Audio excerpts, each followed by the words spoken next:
빅텐트 골든타임 지났다. 어제 이준석 개혁신당 대표가 이 발언을 하면서 굉장히 화제가 됐었죠. 그 목소리 직접 들어보시겠습니다. 빅텐트를 위한 골든타임이라고 하는 것은 저는 이미 지났다고 봅니다. 창당 다음 날에 합당하자고 하는 것도 그 당의 구성원들한테 코미디 아니겠습니까? 우리도 할 수 있어시게 창당을 하지 않았으면 좋겠습니다.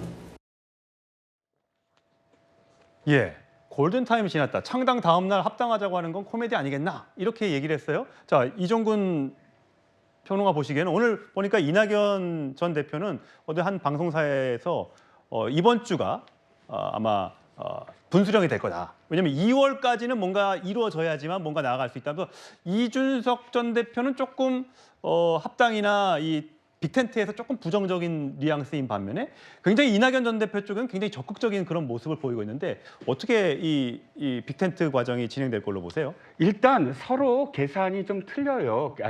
달라요. 계산법도 다르고 또 현재 처한 상황이 달라요. 그러다 보니까 먼저 적극적인 쪽이 있고 밀당을 하는 쪽이 있고 아예 독자적인 어떤 생각을 갖고 있는 사람들도 있을 겁니다. 지금 이준석 지금 대표로 됐으니까요. 이준석 대표가 일관성 있게 어떤 자신의 어떤 발언을 현실화하는 정치인이었다면 이 얘기가 이제는 합당이 끝났구나라고 여겨질 텐데 이준석 대표가 지금까지 그랬던 적은 저는 없는 것 같아요. 이를테면 자기가 노원구에 끝까지 출마하겠다고 했어요. 그리고 제3지대에 대해서 그런 표현을 싫다라는 말도 했어요. 하지만 지금 보면 제3지대로 나가고 있고 또 노원구에 자기가 출마하겠다는 의사를 지금 철회한 듯 보여요. 그러면 때에 따라서 자신의 생각도 바꿀 수 있는 정치인이다라고 그게 나쁘고 뭐 옳고 그르고 이런 거 떠나서 그렇다면 지금 이준석 대표의 이 말도 아직은 그러나 우리가 주도권을 갖고 있으므로 만약에 뭐 합당할 생각이 있으면 더 많은 카드를 갖고 와라라는 의미로 들리거든요. 그러니까 아직은 모릅니다. 현역 의원들이 어느 쪽을 더 많이 선택할 것인가 또 다르고 또 그에 따라서 이해득실이 또 다르고 하다 보니까 현역 의원이 아직 한 명도 없는 이낙연 대표 측에서는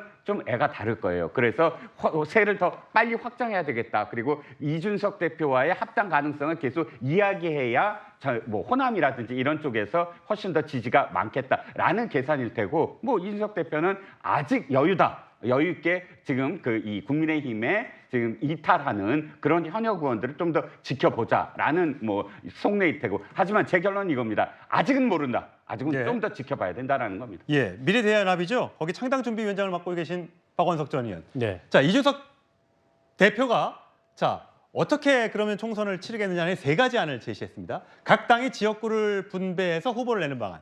그다음에 지역구는 단일 후보로 기호로 나가되 비례대표는 당별로 따로 하는 방안.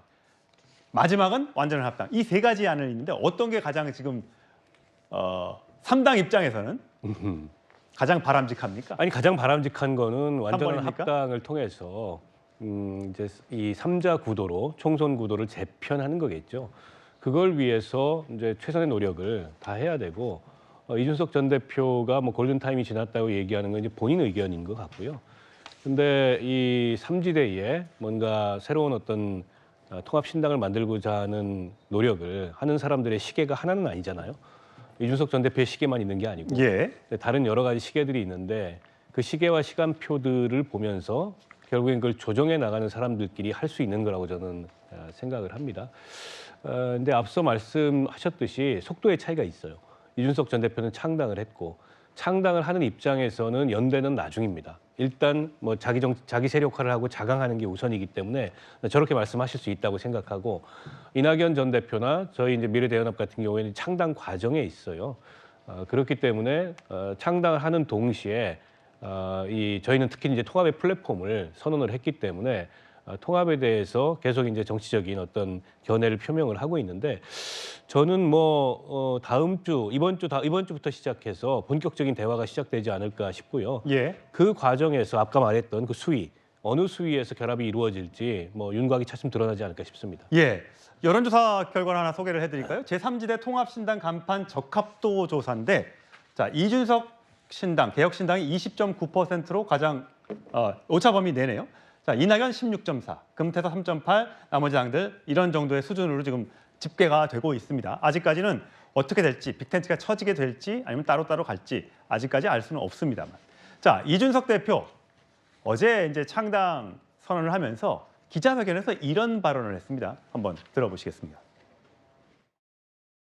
공천자를 2번 검증하게 되는 지역구 선거 같은 경우에는 도덕적 기준을 조금은 유도리 있게 가져가는 것이 옳다 이렇게 판단하고, 비례대표 후보자 같은 경우에는 당의 명부가 되는 것이기 때문에 좀 더 신중하게 기준을 적용해야 된다 이렇게 생각하고 있습니다. 그리고 비례대표 후보자 같은 경우에는 타 당에서 많은 문제들이 발생하고 있는 것을 알고 있기 때문에 저희가 좀 엄격한 기준을 적용하려고 하고 있습니다. 하지만 이런 기준이 일률적으로 적용되는 것은 옳지 않다는 생각을 하고 있고, 당연히 어떤 상황이나 경위에 대해 가지고 파악해보고 개별적 판단을 해야 된다고 생각합니다.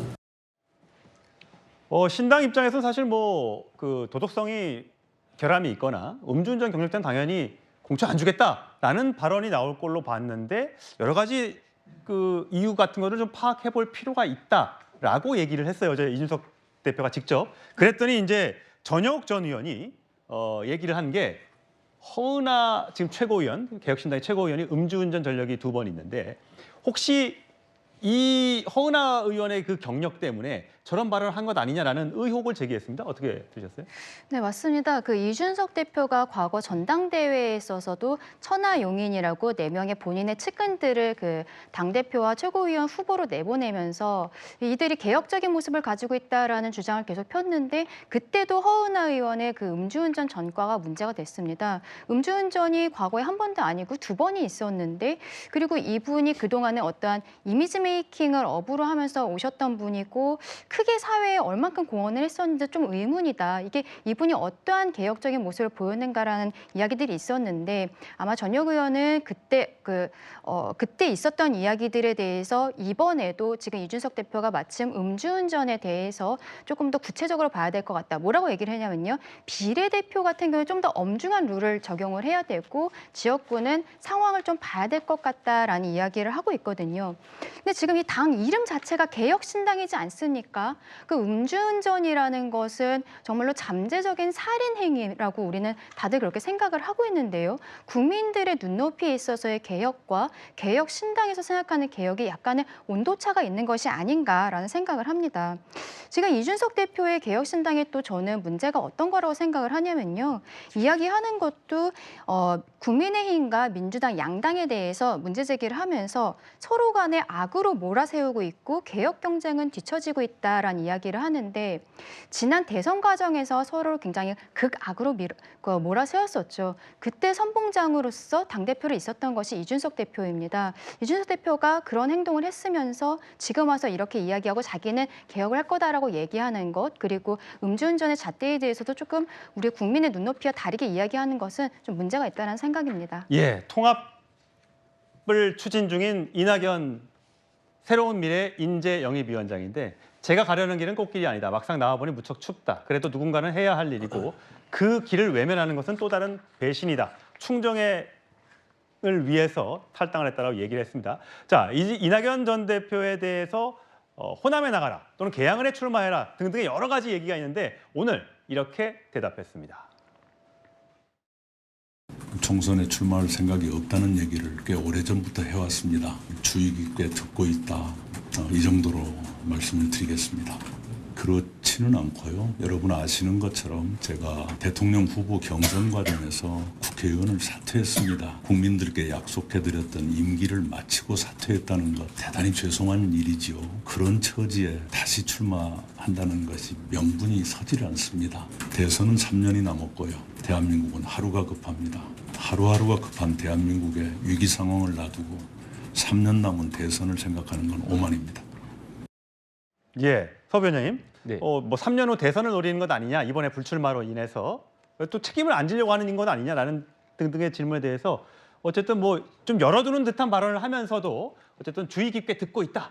하지만 재출마 명분은 없다. 이렇게 얘기를 했어요. 그렇죠. 그 다 맞는 말씀이시긴 한데요. 지금 이제 삼지대지 않습니까? 그 이제 도전에 대한 그 가치가 있어서 저는 어떤 그 약속 번복에 대한 그런 부담보다는 책임에 대해서가 더 맞는 것이다. 그래서 당대표라든지 혹은 지금 또 보면 이준석, 이낙연 그리고 가장 높이 이제 삼지대에서 주목받는 인물이기 때문에 희생에 대한 것이고, 그리고 또 삼지대에서 본인이 만약에 그런 약속을 번복함에도 삼지대 형성에 도움이 된다면 저는 약속 번복해도 된다. 그러다 책임을 안 지는 모습이 더 이제 국민들이라든지 유권자 혹은 같이 하는 동료들에게 오해를 받을 수 있는 것이지 본인의 약속 그거에 대해서 하지 마시고 본인이 하고자 하는 그런 정치적 도전 꽃길이 아니고 험난한 길이죠. 다 함께 가는 그 길에 본인이 어떤 책임을 할 것인지 그래서 그 부분만 좀 고민하시면 답은 쉽게 나올 것 같습니다. 예. 자, 앞으로 신당의 행보도 여러분들께 계속해서 자세하게 전해드리도록 하겠습니다.